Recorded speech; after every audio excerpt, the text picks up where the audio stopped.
მოგესალმებით. თქვენ უყურებთ არტემს. მე ანი ვარ. დღევანდელი გადაცემის სტუმარი გახლავთ მხატვარი თედო რეხვიაშვილი. გამარჯობა თედო. დიდი მადლობა, რომ მადლობა შენ მოწვევისთვის. თედო, დავიწყებ ბლიც შეკითხვებით. ხარ? ნახოთ. გამოჩნდება.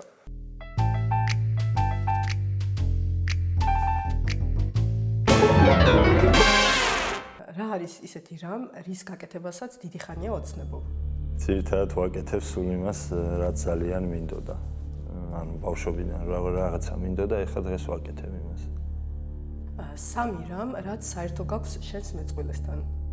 პასუხისმგებლობიანობა, შრომის მოყვარეობა, ის კიდე ჩემზე უფრო შრომის მოყვარეა ალბათ. და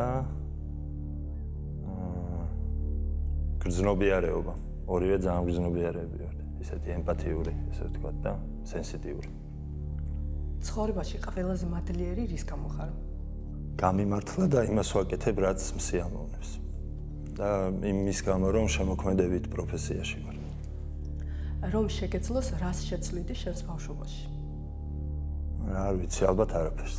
კარგი ბავშვობა მქონდა ძალიან. რას ნიშნავს შენთვის მეგობრობა? აი ძალიან საინტერესო შეკითხვაა. ჩემთვის მეგობრობა ნიშნავს, როცა ერთ მეგობარს, ანუ როცა ორ ადამიანს თანაბრად აღელვებს, რას იგრძნობს მისი მეგობარი. თანაბრად პასუხისმგებლობას ნიშნავს ურთიერთობაში. სადაც იგივეს ვერ ვგრძნობ, აი დიდი ხნის ურთიერთობის მერე მიჭირს და შეიძლება გავიდე ურთიერთობიდან, იმიტომ რომ რაღაცა ლიმიტი გააჩნია ურთიერთობას, სადაც შენ აკეთებ, შენ გასცემ, ოღონდ მეც მომსვლია იგივე, ანუ არათანაბარი პასუხისმგებლობა გამომიჩენია და ინგრევა ურთიერთობა მაგით. ალბათ თანაბარ პასუხისმგებლობას ეს იქნებოდა პასუხი. ჰობი თუ გაქვს? ძალიან მიყვარს ტექნიკურ სახელოსნოში მუშაობა. როგორ ვთქვათ, ძველი ნივთების განახლება, ან ახალ ტექნოლოგიებთან რაღაცა ბრძოლა, ახალი ობიექტის გაკეთება. შეიძლება ის იყოს ავეჯი, ან დეკორი, ან უბრალოდ ობიექტი, ინსტალაცია, ესე ვთქვათ. არა მხატვრული დატვირთვის, მაგრამ აი მუშაობა ამასთან რა, ტექნიკურ დეტალებთან. ბავშვობაში ძალიან მიყვარდა ნავების კეთება, თვითმფრინავების კეთება. პიონერთა სასახლეში დავდიოდი მაგაზე. მე ამ ნავებს ავიყვანდი თბილისის ზღვას, დედაჩემი მოუყვებოდა ხოლმე, გავუშვებდით. მოტორზე იყო ეს ყველაფერი და მანქანას რომ მომიტანდნენ პულტიან სიტყვაზე რა, ის არ მსიამოვნებდა, იმდენად დავშლიდი, მე იმას გადავაწყობდი ნავზე ან რაღაც თვითმფრინავს. და მიყვარს ძალიან თევზაობა. შეიძლება ჰობია ეგეც. და კიდევ კომპიუტერული თამაშები. ამ ბოლო დროს ვეღარ ვიცლი, მაგრამ ძალიან მიყვარდა ჩემი ცხოვრების მნიშვნელოვან ნაწილს წარმოადგენდა რა. ორი ფერი, რომელსაც არასდროს ამოაგდებდი შენი პალიტრიდან. წითელი და მწვანე. ოცნებები ხდება? კი. უბრალოდ სუდად ჟღერს. ალბათ გეგმები, რომელსაც დიდი მუშაობა სჭირდება, რომ განხორციელდეს. თუ დავარქმევთ ოცნებას. როგორი მეუღლე ხარ? უკვე კარგი, ვფიქრობ. იზრდება ყველა ადამიანი ურთიერთობაში და ბევრი რამე ვისწავლე რა, ბევრი რამე არ ვიცოდი საერთოდ და ვფიქრობ, რომ მთავარია ადამიანმა შეინარჩუნოს თავისი თავი ურთიერთობაში და მე დროთა განმავლობაში იმდენ რამეს სწავლობ, რომ ბევრად თუ მე მიხვდები რაღაც მომენტში, როგორი მარტივია ყველაფერი და ძალიან ლამაზად შეიძლება გაგრძელდეს ურთიერთობა და ეხლა ვფიქრობ, რომ ნაკლებ პრობლემებს ვქნი ურთიერთობაში. უკეთესი ვარ ვიდრე ვიყავი. შენი ცხოვრების ყველაზე დიდი მიღწევა? ალბათ ის, რომ დედაჩემს, რომელმაც მთელი თავისი ცხოვრება და თავი ჩადო შვილების მომავალში და აღზრდაში, ვახერხებ, რომ დავუბრუნო რაღაცები რა ცხოვრებაში და ის თავისი დროის კომპენსირება მოახდინოს ჩვენით, შვილებით და რა ვიცი, მგონია, რომ კარგი შვილი ვარ, ვცდილობ ყოველ შემთხვევაში და ცუდი ძმაც არ ვარ.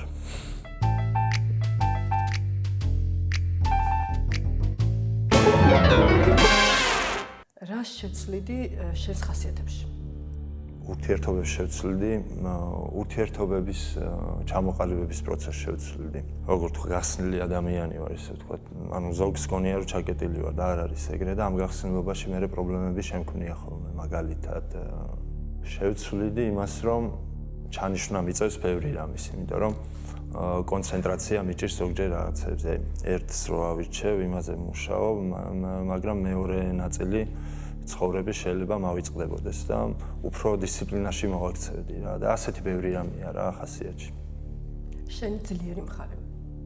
ყველაზე პირველი ალბათ შეუპოვრობა, არ უნებდები და აუცილებლად რაც საჭიროა ბოლომდე მიმყავს ხოლმე როგორც წესი. რა გახარებს ყველაზე მეტად? რა მახარებს და ნახატში რო ვიპოვ იმას რაც საჭიროა. ყველაზე მეტად მაგაზე ნერვიულობ არა ცხოვრების სეულში.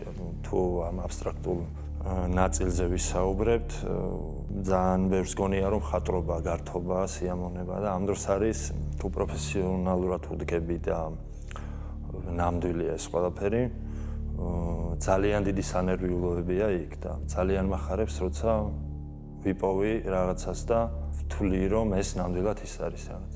კიდევ მახარებს ძალიან ნიჭიერი ადამიანის გაცნობა. საინტერესო ადამიანის გაცნობა. ეხლა 2 დღის წინ მეგობარი ჩამოვიდა საქართველოში მე და ცოლმა მივიღეთ ეს ადამიანი და ისეთ საინტერესო საუბარი გქონდა რომ 2 დღე ბედნიერი ვიყავი მე, ანუ რაღაც ახალი მოვისმინე და საინტერესო და ალბათ ეს ახლის მოსმენა ნიჭიერი და გონება გახსნილი ჭკვიანი ადამიანისგან ძალიან სასიამოვნოა რა. ცხოვრების სეულ ნაწილში ყველაზე მეტად მახარებს ის რომ ოჯახის წევრებთან მაქვს კარგი ურთიერთობა. ისევ გავიმეორებ რომ პრობლემებს არ ვქმნი. პრობლემატური ადამიანი ვარ ესე ვთქვა. ანუ მშვიდობა როა რა, ჩემს სახლში ეგ მიხარია. რისი გეშინია? ჩემს ფსიქიკას აქვს ლიმიტი, რომ ეგ შეიძლება უცებ მოირყეს და ჩემს გონებაზე დამოკიდებული მე აღარ ვიყო. აი მაგის მეშინია ყველაზე მეტად და იმისაც რომ შესაბამისად ვერ გავაკეთო ის, რისი გაკეთებაც მინდა პროფესიაში, ანუ მხატვრობას გულისხმობ, რომ ბოლომდე, ну ალბათ ეს ვერ ამოწურა მხატვარი, მაგრამ მინდა რომ მოვასწრო აი ის, რომ ვთქვა, რომ მე ეს გავაკეთე. ну ყველაზე პირველი ალბათ მაინც ადამიანები ვართ, იმის გვეშინია, რომ საყვარელი ადამიანები რო სულ, ანუ ყავდეს, ეგ არის ჩემი ყველა ნომერ პირველი სურვილი, რომ მათ არ გაუჭირდეთ არაფერი, იმიტომ რომ ყველაზე ძვირფას ადამიანებს გულისხმობ. მინდა რომ ჯართელად ყავდნენ რა.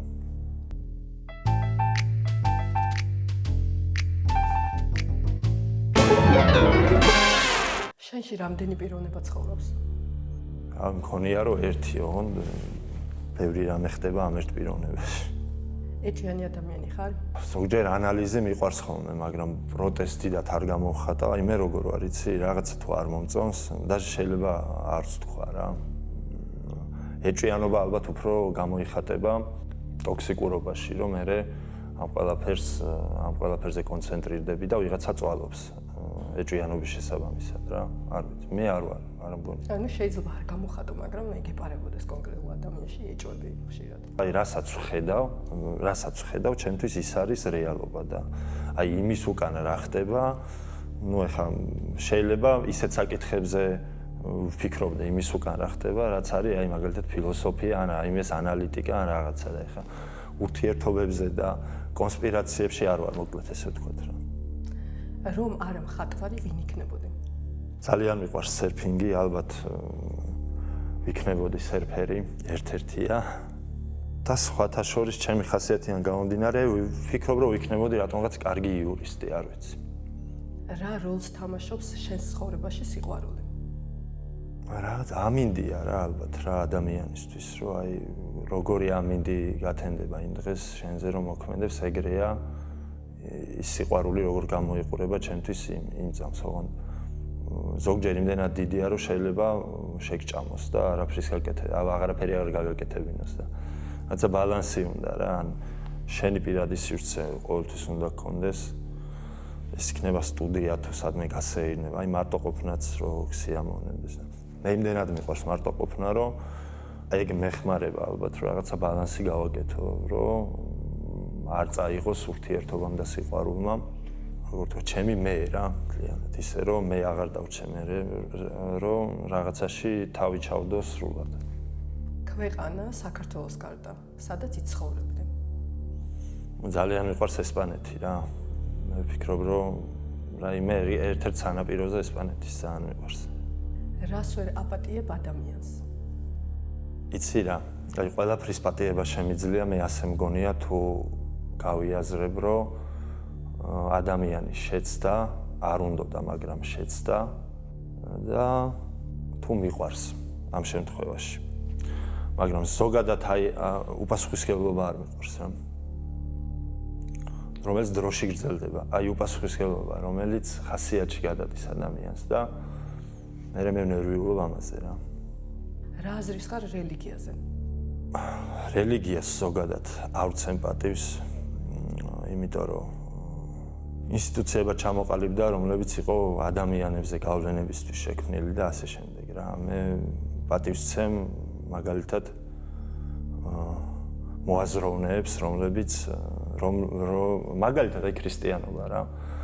ეხლა იესო ქრისტე რო გააცოცხლო და უთხრა რომ აი შენი სახელით მე რა ვიცი დაამხეს ნახევარი ის აღმოსავლეთი ან შენი სახელით თავები აჭერეს მოაზროვნეებს ევროპაში ან შენი სახელით ეხლა რასაც საქართველოს უკეთებენ იგივენაირად ეგ ხდება არ იქნებოდა ის ადამიანი თანახმა რა ის ღმერთკაცი თანახმა და პატივს ვცემ ყველა მორწმუნე ადამიანს რომელსაც გულით სწამს და რომელშიც რეალურად შევიდა ის რასაც ის რელიგია იძახის ის მაგრამ ის რეალური რაც არის აი საფუძველი რაც უნდა იყოს ის რელიგიის ნამდვილად იყოს ჰუმანისტური და პროგრესისკენ და აზროვნებისკენ მოუწოდებდეს ადამიანს აი თუ ეგ დაჭერილი აქვს იმ ადამიანს და მაგის სწამს გულწრფელად მე ძალიან დიდ პატივს ვცემ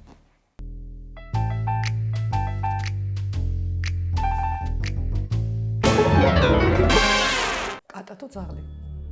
არ ვიცი რა ორივე. მაგრამ ალბათ უფრო ძაღლი, კატები ყავს სახში და აი გვაწვალებენ რა. და ძაღლიც მაწვალებს პრინციპში არის. არ ვიცი ორივე. ორივე რომ ყავს მაგიდან გითხე. რომელი? ორივე რა ეხა როცა გიყვარს რა მნიშვნელობა აქვს. ქალაქი თუ სოფელი? ეტაპს გააჩნია ცხოვრების რა. რაღაც მომენტში ქალაქი აუცილებლად საჭირო. მე ხა ჩემიდან გამოდივარ რა ჩემი საქმისთვის, მაგრამ რაღაც მომენტში გასაჩერებლად და სამუშაოდ სოფელი ბევრად უკეთესია რა, მე გაშლილი ხედით და სიწყნარით. რამდენად მნიშვნელოვანი არის შენთვის მუსიკა? ძალიან, ბავშვობიდან უსმენ სულ. ყველა ტიპის მუსიკას უსმენ. გააჩნია ვითარებას და ასე შემდეგ რა. მიყვარს გემოვნებიანი მუსიკა. ანუ რაღაც გემოვნებიანი რა ყველაფერს ყავს თავისი მსვენელი, მაგრამ რაღაცა ობიექტურად ხარისხიანი რო არსებობს, აი, მიყვარს მოსმენა. ძალიან მიყვარს ქართული მუსიკის მოსმენაც. მომენტები მაქვს ხოლმე რომ განმარტოვდები და მარტო ქართულს უსმენ.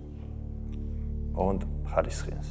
რომელ ცნობილ ადამიანთან ისურვებდი შეხვედრას, რომ შეგეძლოს? ცოცხალი ვინც არის? ნებისმიერი? ალბათ ლეონარდო და ვინჩისთან. ერთი 10 წუთი გაუძლებდი მოსმენას და მე წამოვიდოდი. და კიდევ ვიტყვი რა. აი ვაჟა-ფშაველას გავიცნობდი რა, მაინტერესებს ძალიან როგორი იყო და როგორი გამოხატულება ჰქონდა ცხოვრებაში. რამდენად ემთხვევა მისი ყოფა და იერსახე იმას, რასაც წერდა. აი როგორ ანუ აბსოლუტურად რა დროსაც დაიბადა და რასაც წერდა, აბსოლუტურად ალბათ მაგიტო არის გენიალური, რომ უნივერსალურია ის რაიმე კონკრეტულ დროზე და კონკრეტულ ადგილზე არ არის იქ საუბარი, ასეთ წერდა. ძალიან დიდი სიამოვნებით გავიცნობდი. რით განსხვავდები სხვებისგან? არ ვიცი, არაფრით. ანუ არ ვთვლი რომ განსხვავდები რა. მეც ისეთი ვარ, როგორც ყველა და მეც რაღაც მაინტერესებს, მეც რაღაცას ვაკეთებ, რაღაცისკენ მივისწრაფი. ყველა ესეა რა, არაფრით არ განსხვავდები.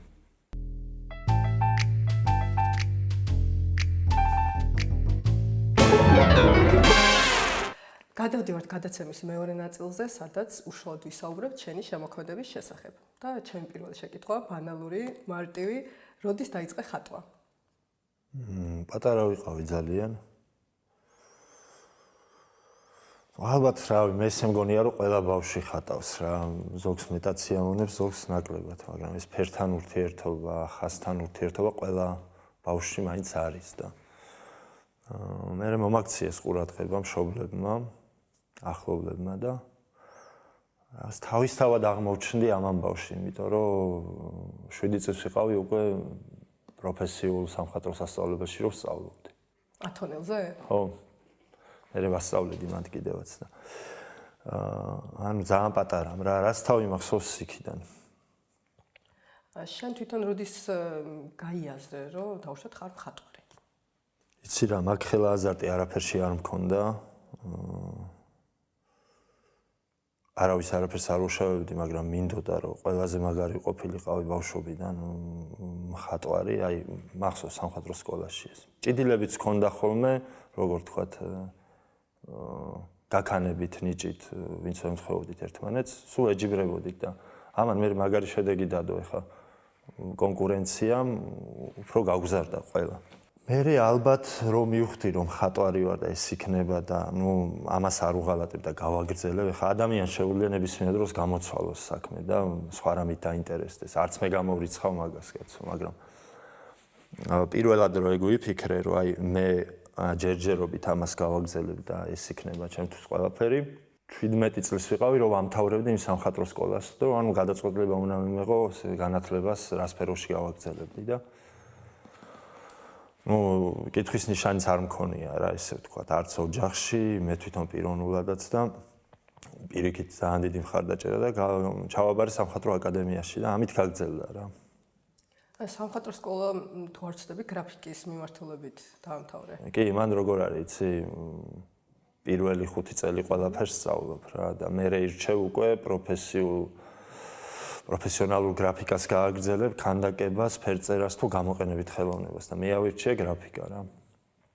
სამხატვრო აკადემიაში რა მიმართულებით ჩააბარე და როგორი იყო? იქ ჩავაბარე დაზგურ გრაფიკაზე. იმიტომ რომ მირჩიეს რომ კომპოზიციის და ხატვის საკითხი მაინც კარგად იყო ეს მდგომარეობა და ამიტომ გადავწყვიტე დაზგური გრაფიკა. თან მაინტერესებდა რომ აი მითხრეს რომ ყავდი კიდევაც ჩემს მასწავლებელს მაშინ ამიყვანა და მაჩვენა რა ხდებოდა იქ სართულებზე რა. ეს იყო ჩვეულებრივი გრაფიკის უკვე მასალაში გადატანა რა, ბევრი მასალაა და ამას გავეცნობოდი და ძალიან დავინტერესდი და ჩავაბარე.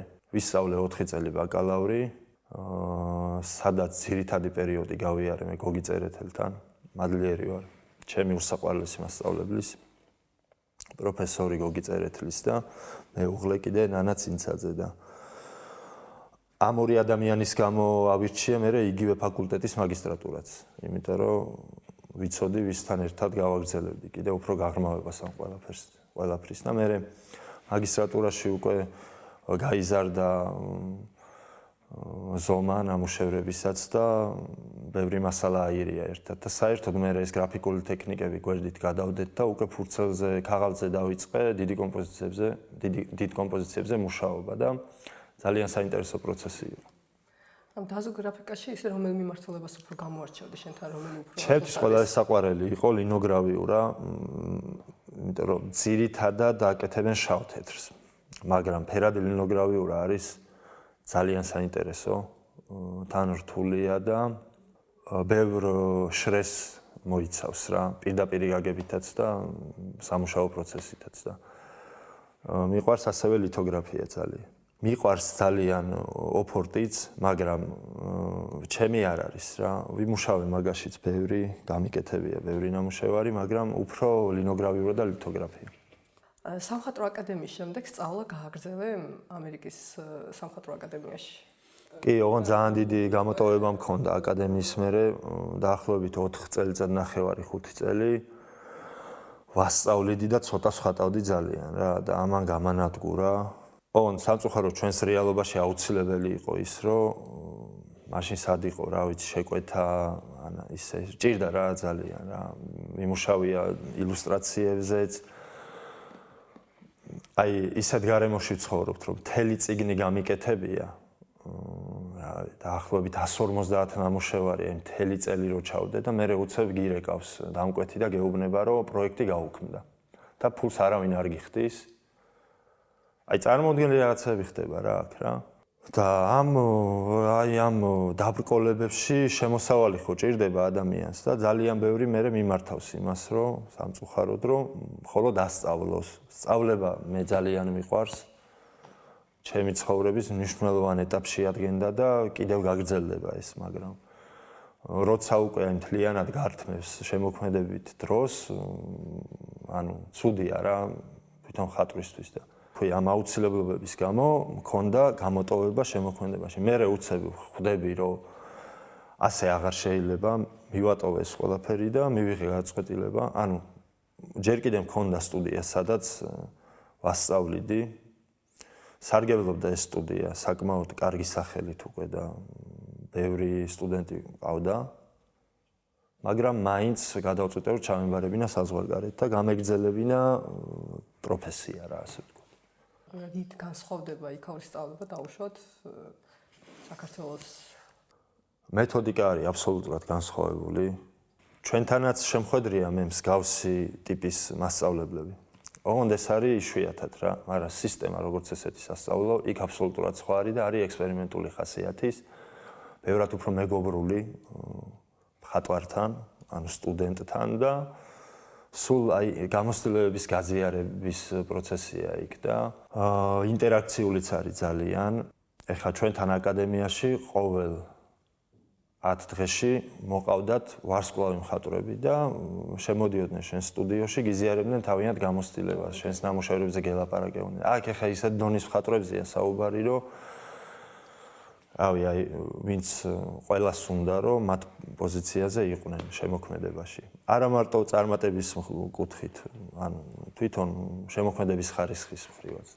ეს ძალიან დიდი საჩუქარია რა, ეხლა რომ იწევს შენი სასწავლებელი საუკეთესო არტისტებს და დამწყებ მხატვარს და დამწყებ ახალგაზრდას, ანუ სტუდენტს ესაუბრებიან, ურთიერთობაში შედიხარ, კონტაქტს აგროვებ, გამოცდილებას აგროვებ და რა ვიცი, ბევრი რამეა რა.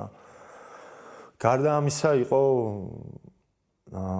შესაძლებლობები, რომ გამოფენებში მიგეღო მონაწილეობა, ისევ დაუბრუნდები ხარისხიან მხატვრებთან ერთად, ხარისხიან გამოფენებში. და როგორ ვთქვათ, ცოტა ცუდ აჭირს, მაგრამ აი ამ სფეროსთვის საჭირო ადამიანებთან კომუნიკაცია გქონოდა. რა აზრის ხარ NFT-ზე და შენ თუ ქონია გამოცდილება? სამწუხაროდ გაჩერებულია და ჩავარდა ეს ბაზარი, მაგრამ იცი რა, მე ვიმუშავე ძალიან დიდ პროექტზე. ეს იყო დაახლოებით იმ დრაფტიდან, რაც გავაკეთეთ, უნდა გამოსულიყო კოლექცია და 8888 NFT ნამუშევრის რა. უბრალოდ გაჩერებულია ხა ეს პროექტი, ჩართულები იყვნენ ამერიკიდან, ისრაელიდან და არ ჩაუშვით, იმიტომ რომ ჯერჯერობით არ არის რა ბაზარი რა იმ მდგომარეობაში და არ ვთვლი ზოგადად რომ ჩამორჩევით რა ვინმე საქართველოში ბევრი ვიცი რომ NFT-ს აკეთებენ და ძალიან მაღალი ხარისხითაც რა. რა ვიცი, თავისი ადგილი უკავია რა, მე ხა იმ მტრად არ მიმაჩნია არც ხელოვნური ინტელექტი და არც რაიმე დიჯიტალთან დაკავშირებული, პროგრამასთან დაკავშირებული, რომელიც ვიზუალურ არტში გადმოდის და ჩემთვის საინტერესო იყო ძალიან. ანუ რა არის, იცი, ბევრ ახალ ემოციას, ვაიბს უგზავნი მსოფლიოში საზოგადოებას რა, როგორც ხატვარი და ეს მიმოცვლა ხდება და საინტერესოა რა. იქ ხო რაღაც საინტერესო და კარგი და ცუდი ხო არ არის რა. ძალიან საინტერესო ისტორია აქვს შენს ნამუშევარს დეაცტეკ, სწორედ თუ ვიძახი, რომ მოგვიყვე, ანუ რატომ შექმენი? იმ წელს გამოვიდა ფილმი ორი პაპი, ესე ქვია, ენტონი ჰოპკინსი თამაშობს და ძალიან საინტერესო ფილმია, შთაბეჭდილებების ქვეშ ვიყავი და მინდოდა რომ აიცი რა დავიჭირე? როგორია ამ საკრალური სივრცის პერსონაჟების ცხოვრება ხალხისთვის და რეალურად შიდა სამზარეულოში რა ხდება, ეგ ჩანდა რა. და იყო ძალიან საინტერესო აი ზღვარზე დაკვირვება, ზღვარზე რასა და რას შორის, რეალობას და წარმოდგენებს შორის რა.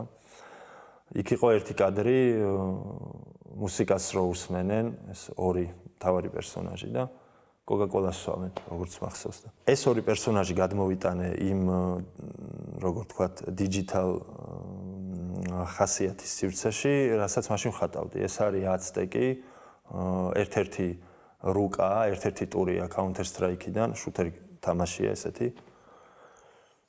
და იმ ტურის სახელიც ქვია ამ ნამუშევარს და იქ თამაშობენ ჯოისტიკებით, ანუ Xbox თამაშობენ ესენი, ეს ორი პაპი და შეცვლილია იქ გენდერის პასუხისმგებლობები წინაპლანზე გოგონების ხედან იარაღით, რომლებიც იცავენ კაცობრიობას და არა, ანუ როგორ ვთქვათ, პატრიარქალურ დომინირებას, ესე ვთქვათ, გადავუარე.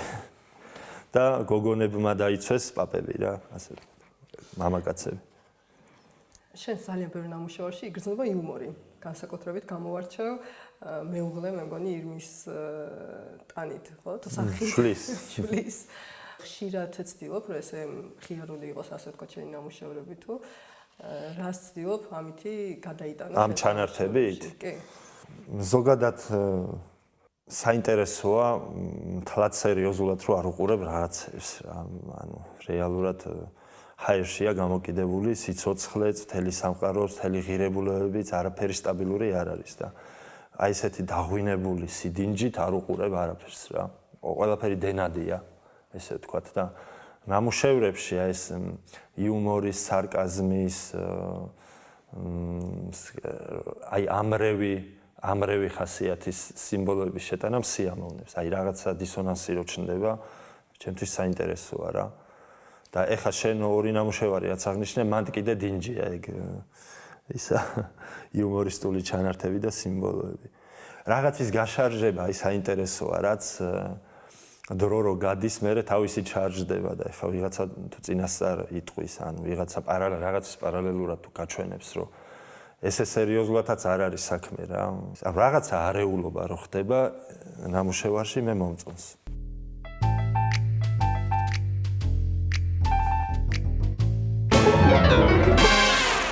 შენ ასევე აღნიშნე, მიყვარს ეპოქის ნამუშევრების შექმნა, დავუშვათ რაღაცა პერიოდი, რაც ხდებოდა, რომ გადმოგაქვს ნამუშევრებში, რაც შემდეგ ეპოქის ასახვა. ხო, ანუ მიმდინარე მე თვითონ როგორც პერსონა და როგორც ადამიანი ძალიან ესე ღრმად ვარ ჩართული ნებისმიერ სოციალურ და პოლიტიკურ მოვლენაში. ანუ ეს თავისთავად ხდება რა. ვიღაცა უფრო ცოტა გარინდებულია და ეს მისი ხასიათიდან გამომდინარეობს. ვიღაცა სპეციალურად ჩუმად არის. მე ჩართული ვარ ხოლმე ემოციურადაც და ვერბალურადაც და რეალურად ეს იმიტომ ხდება, რომ აღელვებს, ანუ ამაში მონაწილეობ და ლოგიკურად შესაბამისად სასურათეს სიბრტყეზე გადმომაქვს ის ყველაფერი, რაც მაღელვებს. ანუ რაშიც მონაწილეობ და რაზეც ნერვები მეშლება, მე იმას ვდგები და ვხატავ. ანუ უბრალოდ ცალკე არ არის როგორც ესე გარშემო მიმდინარე სოციალურ პოლიტიკური მოვლენა, არამედ ნამუშევარში ცოცხლება და ფიქრობ, რომ ვიღაცამ ესეც უნდა აკეთოს, მარტო არ ვარ, რა თქმა უნდა, არიან სხვა ხელოვანებიც, არა მარტო ვიზუალურში, მუსიკაში ბევრია, მწერლობაში ბევრია, რომლებიც ასახავენ დროს, სადაც ისინი ცხოვრობენ და რაღაცა პერიოდი რომ გადის, ეძლევა ამას დოკუმენტალისტური ხასიათი და ისტორიის, როგორ ვთქვათ, ილუსტრაცია ხდება, კონსტატაცია ხდება და ვთვლი, რომ ეს ძალიან საჭიროა. მე ამას ვაკეთებ ჯერჯერობით. ზოგადად სულ მუშაობ თუ გაქვს პერიოდები, როდესაც საერთოდ არ ხატავ? რა თქმა უნდა, მაქვს, რომ საერთოდ არ ვხატავ, რა ვიცი, მე არ მეგულება. მაგრამ ვიღაცები ხა იძახიან, მეც გამკვირვებია ხოლმე. მაგალითად ერთი ძალიან მაგარი მხატვარი ნიუ-იორკში გავიცანით, ნორმალური ურთიერთობა გვაქვს. ძალიან დიდ მხატვარზეა საუბარი, ეს არის ბობ ბართლი. აი, რას ამბობდა, იცი, ყოველ დღეო ორი ჩანახატი მაინც უნდა გავაკეთო რა. მე ესე არ შემიძლია. ანუ მაქვს ხოლმე პერიოდები, რომ საერთოდ არ ვხატავ. მე უბრუნდები, ფორმაში უბრუნდები. ანუ ისე რომ მარტო ჩანახატი გავაკეთო, ან ცოტა დრო დისციპლინისთვის დავუთმო, მე ეგეთი რამე არ შემიძლია. მუშაობ, ბოლომდე ვარ გადასული იმაში, აი, გადადენილი, მერე გამოვდივარ იქიდან და მივდივარ და იმას სულ ყველაფერს ვივიწყებ, რომ დაცლა მოხდეს რაღაცეების, შევსება მოხდეს ახლით და მერე ისევ ხელახლა ვუბრუნდები. მაგრამ წელიწადში ალბათ 70%-ს ვხატავ. დანარჩენს როგორ ვთქვათ, განტვირთვას ვეძლევი რა. ალბათ აუცილებელიც არის, ხო? კი, ის განტვირთვა არ არის, ის არის ძალიან დიდი შრომა, წვალება, ნერვიულობა, დაძაბულობა. მე მივდივარ ბუნებაში, ცოტა ხანი დავიკარგები, ან თევზაობ, ან კარვით ვარ და ასე შემდეგ და მე ვუბრუნდები ისევ სამუშაო პროცესს. როგორ ფიქრობ, რამდენად მნიშვნელოვანი არის გამოფენები მხატვრისთვის? ძალიან მნიშვნელოვანია. რა თქმა უნდა, პირველ ადგილზე არის თვითონ ნამუშევრის ხარისხი, მხატვარი რას აკეთებს პერსონალურად მისი შემოქმედებისთვის, მაგრამ მეორე ადგილზე დგას, აკეთებ თუ არა, ხილულია თუ არა ეს ყველაფერი და გამოგაქვს თუ არა საჭირო დონეზე და შესაბამისად ეს ყველაფერი დამთვალიერებლისთვის. წარმატებაც აუცილებელია და გაყიდვებიც აუცილებელია და ცალკე სფერო არსებობს, რომელიც ამ ყველაფერს არეგულირებს და პროფესია აქვს ამ ხალხს და მუშაობენ ამაზე, რომ მენეჯმენტი გაუწიონ მხატვარს. ზოგი თვითონ უწევს თავის თავს. ზოგს დახმარება სჭირდება და აუცილებელია, ძალიან მნიშვნელოვანია პერსონალური გამოფენის მოწყობაც.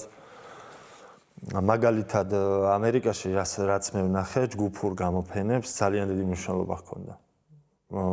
არ მეგულება ქვეყანა, სადაც ჯგუფურ გამოფენებს ამ ხელა მნიშვნელობა ჰქონდეს. მით უმეტეს დამწყები ხელოვანებისთვის. რაში გამოიხატება, რა დიდი მნიშვნელობა ჰქონდა? იცი რა, ძალიან ძვირიღის ერთბაშად ადგე და კარგ გალერეაში გააკეთო პერსონალური გამოფენა, ჯერ ერთი დაბრკოლება ყოველთვის. სულ რომ ძალიან მაგარი მხატვარი იყო, მაინც ძნელია, რომ გამოფენა შენ ცნობადობის წამყვანმა გალერეამ ცნობადობის გარეშე მიგიღოს და ეს ცნობადობა ერთბაშად არ მოდის. ხდება ჯგუფური გამოფენებით, ეს არის საწყისი ეტაპი. და არა მარტო მე დასული მხატვრებიც იფინებიან ერთად. ზოგს კონცეპტუალურად აწყობს, ზოგს რაღაცისთვის სჭირდება სხვა რამისთვის და ჯგუფურ გამოფენებს ძალიან დიდი მნიშვნელობა აქვს, ვის გვერდით იფინები. თან მიმოცვლა ხდება მათი დამთვალიერებლის შენთან და ასე შემდეგ რა, ინტერაქციულიც არის რა. მე მაინტერესებს ისტორია შენს ნამუშევარზე, რომელიც შემდეგ ითამაშა შენმა დამ. პანდემიის პერიოდში იქნა, რამდენადაც სწორად ვიცი. ხო, ჩელენჯი იყო ესეთი ერთგვარი. დაიწყო იმით, რომ ცნობილი მაგალითად ვერმეერის გოგონა მარგალიტის საყურით გაიმეორეს. ბევრი გაიმეორეს მე, ანუ კარავაჯოს პერსონაჟიც ნახატის ჰქონდათ აღებული. დაყვნენ ამ შედევრებს და კოვიდის დროს სახლში, როცა გასვლა გარეთ არ შეიძლებოდა, კარანტინი იყო, გოგონებმა ბიჭებმა აიღეს ისა შეიმოსნენ იგივენაირად და იპოზიორეს კამერასთან და საინტერესო იყო სხვათა შორის და მე საქართველოშიც მოხდა იგივე და რამდენიმე მხატვარი მახსოვს, რომ გაკეთდა მათი ნამუშევრების გაცოცხლება, ესე ვთქვათ, ნამდვილი ადამიანებისკენ. ჩემი ეს ნამუშევარი არის თამო ჰქვია, სადაც გამოსახულია რეალური პიროვნება, თამო მაჭავარიანი, ძალიან მაგარი გოგო და ფოტოგრაფი და ჩემი და ადგა და გააცოცხლა ეს სტილო, ესე ვთქვათ, რა, ჩაიცვა იმფერებში, იმფერის ფონთან დადგა და იგივე ობიექტები განათავსა ამ იმაში რა, კამერის წინ და რა ვიცი, ვიხალისეთ. ამ ეტაპზე ემზადები გამოფენისთვის, რამდენადაც სწორად ვიცი, დუბაიში. ხო, სოლო შოუ გვაქვს ჩანიშნული. Foundry არის ესეთი ორგანიზაცია, 4 გალერეა აქვს იქ და ერთ-ერთში ვფიქრობ, რომ ნოემბერ-დეკემბერში უნდა გაიმართოს და თან მუშაობ მაღაზიაზე და თან მენეჯმენტი მინდის რა ეხა ჯერჯერობით, როგორ უნდა გამოიყურებოდეს გამოფენა და ზუსტ თარიღს ვადგენთ რა. რამდენად ხშირად მონაწილეობ უცხოეთში გამოფენებში, ან რამდენად ხშირად მიდიან შენი ნამუშევრები უცხოეთში, თუნდაც გაყიდვის მიზნით? მონაწილეობ, რა ვიცი, ვიტყოდი რომ აქტიურად. გაყიდვისთვისაც აქტიურად გზავნით ნამუშევრებს, ან ჩაგვაქვს. რავი, ეს გრძელვადიანი პროცესია რა. არც ეხლა დაწყებულა და გრძელდება და ნახოთ. როგორ არის იცი, აი 10, 15, 20 წელი ჭირდება, რომ ძალიან გრძელვადიანი პროცესია ეს არტისტის კარიერა, ესე ვთქვათ და ამ ეტაპზე ძალიან კარგი ტემპით მივდივარ რა.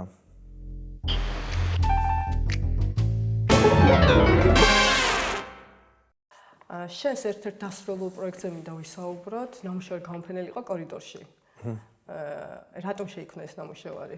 დაახლოებით 2 თვის წინ არაჩვეულებრივმა ადამიანმა, ჩემმა მეგობარმა, ანუ ეს უფროსია ეს ადამიანი, ბევრად დაგვიკვეთა ნამუშევარი 3 ადამიანს. მე, ირაკლი ტოკლიკიშვილი, ტატო ახალკაციშვილი. ჩემი მეგობრები არიან ესენი. სამივეს უნდა გაგვიკეთებინა ინსპირაციით, ერთი და იგივე ზომის ნამუშევარი და ინსპირაცია იყო, უნდა ყოფილიყო შარლ ბოდლერის ერთ-ერთი პოემიდან. Be drunk ესე ქვია. ამ პოემას იყავი მთვრალი ესე ითარგმნება და მინდოდა რომ პირადად ჩემი ნამუშევარი ყოფილიყო ცოტა გლობალური ხასიათის ისეთი აი ნაზი, აქაც შედის გარკვეული ნაზი დისონანსი რაღაცებში თუ დააკვირდებით, ჩემი ხელწერის რაც არის ნაწილი და ხედავთ უკანა ფონზე სამცხე ჯავახეთის ჩემი ბავშვობის ადგილებს, მიდამოებს, სადაც ტაძარი დგას და წინა პლანზე როგორ ხვდება ლოკოკინა მზის პირველ სხივებს. როგორც სიცოცხლით მთვრალი არსება და ის არის რა სიმბოლოა სიცოცხლის ფორმის, აი ლოკოკინის ფორმა, როგორი აბსტრაქტულიც არის, აი ადამიანის ცნობიერებისთვის და უცხოა და საინტერესო, შეიძლება მიუღებელიც ამ თავის იმ ლორწო გარსით ყველაფრით. ამავდროულად ლოკოკინა შეიძლება ჩაითვალოს სიცოცხლის სიმბოლოდ და საწყისად ამ ნამუშევარში. ამ ნამუშევარშიც და იდეოლოგიურადაც. და ეს დისონანსი არის მანდ. შენს მიერ მოწყობილი გამოფენებიდან შენთვის ყველაზე წარმატებული რომელი აღმოჩნდა, რომ გაიხსენა? წარმატებულიც და ყველაზე მნიშვნელოვანიც ჩემთვის პირადად, რომც არ ყოფილიყო წარმატებული, მაინც ყველაზე მნიშვნელოვანი იქნებოდა ეს გამოფენა იყო Silk Factory-ში, შარშან. ამ გამოფენას ერქვა მეხსიერება, ძალაუფლება, ცდუნებები და აქ იყო ჩემი ბოლო 3-4 წლის ნამუშევარი ზუსტად მიმდინარე პოლიტიკურ, სოციალურ მოვლენებზე, რაც საქართველოში ხდებოდა. ჩვენს უახლეს ისტორიას მოიცავდა ეს გამოფენა რა. ძალიან საინტერესოდ გაქვს გადმოცემული ავტოპორტრეტი ცხენის სახით. ამ ნამუშევრის შექმნის იდეა რომ მოგვიყვე? ეს არის ჩემი მეუღლის და მისი მეგობრების, ასევე ჩემი მეგობრების მაღაზია, სადაც ცხენი ზის. და რა ჩანს ამ მაღაზიაში? წიგნები, ფოტოალბომები, წიგნი საბჭოთა ფილმზე, მაგალითად. ჩემი გაკეთებული ჭაღი ჩანს იქ. მეუღლის დიზაინი, ანუ ბევრი რამე იკრიბება იმ სივრცეში, სადაც ეს ცხენი ზის, ჩვენი ოჯახის სახლის ნივთები, ან იმ სივრცის ნივთები ხა, რაზეც ვისაუბრე, ესკაპისტ კონცეპტია ამ მაღაზიას. და იქ ცხენი ზის, რომელიც წიგნს კითხულობს. კითხულობს რეალურად არსებულ წიგნს პოლონური უზორი, ესე ვთქვა. და ცხენი რატო? ცხენი მიყვარს ცხოველებიდან ყველაზე მეტად, ყველაზე ახლოს ვარ ცხენთან. ჩემს ოჯახსაც ბავშვობიდან ვყავდა, ვამრავლებდით და ჯირითობ დიდი ხანია და მინდოდა რომ აი მისი ფორმით გადმომეცა, რა ვიცი, ჩემი იმ სივრცეში ყოფნა რა, რაც იქ ხატია. შენი მეუღლეც ხელოვანია და რამდენ საინტერესო არის ორი ხელოვანის ერთობლივი ცხოვრება. კი, გამიმართლა ძალიან და ბევრ რამეს სწავლობ დღემდე, აი ყოველ დღე ახალ ინფორმაციას ვიღებ ილანასგან და რა ვიცი, ეს არის საჩუქარი ყველა ხელოვანისთვის, როცა აუცილებელი კი არ არის, რომ ხელოვანი იყოს შენი მეორე ნახევარი თუ პარტნიორი. მთავარია ღირებულებებში, გატაცებებში, იდეებში ხელს არ უშლიდეს ორი ერთმანეთს და აი ეგ მოხდა ზუსტად. მთავარია ხელს არავინ გიშლიდეს რა.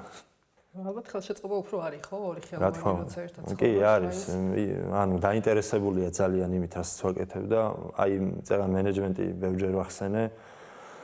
ძირითად როლს ილანა თამაშობს, აბსოლუტურად ჩართულია ყველა პროცესში და ბიუროკრატიულ თუ ადმინისტრაციულ საკითხებთან და არა მარტო ხშირად ნახატშიც ერევა და წარმატებულად. არა პროტესტებ ნახატში ჩარევას. არა, იმდენი ახალი იდეა გაჩენილა ხოლმე, რომ კარგი. როცა ვაპროტესტებ, არ ვაპროტესტებ პრინციპში. არ მომწონს რაღაცა, სხვა რამე მირჩიე, ან აღარ მირჩევს. ილანასთან ურთიერთობაში შევეხე დეკორს მაგალითად, ბევრ სხვადასხვა მასალას, აღდგენა მომიწია გარკვეული ნივთების, ან დამზადება მომიწია ახალი სახლისთვის გარკვეული ობიექტების, ჩვენი სახლისთვის და მერე ის ყველაფერი იყიდება, სხვისდება და ასე შემდეგ და აი ამ მასალებთან გადაკვეთამ ინსტალაციაზე მუშაობისთვის ძალიან დიდი ბიძგები მომცა და ბევრ ახალ მასალას გავეცანი რა. და ეს მოხდა უბრალოდ აი თავისთავად ამ ტექნიკური ხასიათის გამოცდილების დაგროვების საფუძველზე რა. შენს ერთ-ერთ ნამუშევარში დახატული გაქვს პატრიარქის ესკორტი. და მაინტერესებს რისი თქმა გინდა ამ ნამუშევრით? ეს ესკორტი გამოსახულია Counter Strike-ის ერთ-ერთ ტურში. ეს არის ტური, საიდანაც გარეთ ვერ გადიხარ, ანუ განვითარება არ აქვს ამ თამაშს. ან მოკვდები, ან მოიგებ იმ თამაშის ხელს. და ეს ხალხი იქ წრეზე ტრიალებს რა, ესე ვთქვათ, რა გასასვლელი არ არის და იქ გდია გახსნილი მკვდარი ვირი და რა ვიცი, დაუტოვებ მაყურებელს საკუთარი ინტერპრეტაციისთვის შანსს და ესაც ერთ-ერთი ის იყო, რაც მაწუხებდა საპატრიარქო ჩვენი, მე პირადად მყავს, ამაში მე ვერავინ ვერ დამადანაშაულებს, მე არავის არ ვებრძვი, ვინც არ იმსახურებს. პირადად მყავს უახლოესი მეგობრები, ჩემი ბავშვობის მეგობრები, რომლებიც დღეს ბერები არიან. აი მართლა რომ სულიერებაში და ქრისტეთით ცხოვრობენ ეს ხალხი რა. გადაცემა დასასრულს უახლოვდება და ძალიან საინტერესოა მოვისმენდი, რას ურჩევდი ახალგაზრდა მხატვრებს. ჩემთვის პირადად ძალიან დიდი ბრძოლა ის, რომ დღეს მხატვარი ვიყო, ჩემი სახელოსნო მქონდეს და ამ საქმეს ვაკეთებდი. ანუ დიდი ბრძოლა დამჭირდა ამისთვის და პირველ რიგში იმას რომ მზად იყვნენ, რომ ბევრი უნდა იბრძოლონ, ისევე როგორც ყველა ვიბრძვით.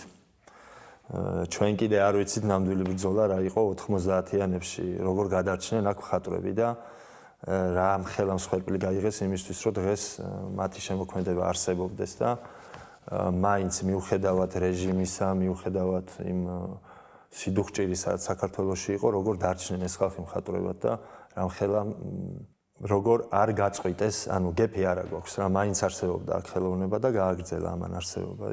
აი მათი დამსახურება ის არის, რომ დღეს ჩვენ ვართ, რომ მაინც კეთდებოდა აქ რაღაც. და აი ეს ბრძოლა, ამ ბრძოლაზე მაქვს საუბარი და მეორე ის აი მუდმივი კომუნიკაცია სიახლეებთან, აი აბსოლუტურად თუ არ გვეცოდინება რა კეთდება დღეს სოფლიოში, აი დღეს რა დაიხატა, დღეს რა გამოიფინა, ყოველთვის ვიქნებით ვიღაცის კუდში, ყოველთვის მოხდება მარტო გამეორება რა. და რაღაცასთან დაწევა. ამასაც ესეც კი ვაჟკაცობაა და მაგარია, როცა დაეწია ვიღაცას, მაგრამ რა ვიცი, ჩვენ ყველას თუ გვინდა რომ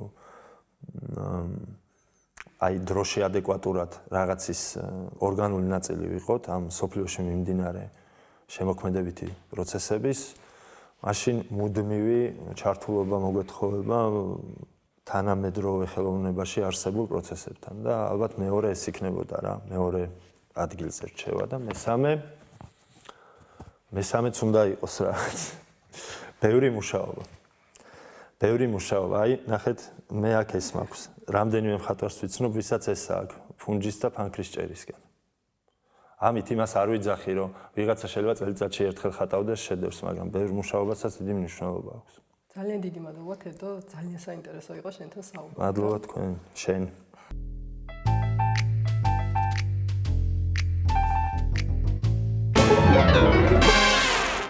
თქვენ უყურებდით არტემს, დღევანდელი გადაცემის სტუმარი იყო მხატვარი თედო რეხვიაშვილი. დღეს ამით გამშვიდობებით. მომავალ შეხვედრამდე.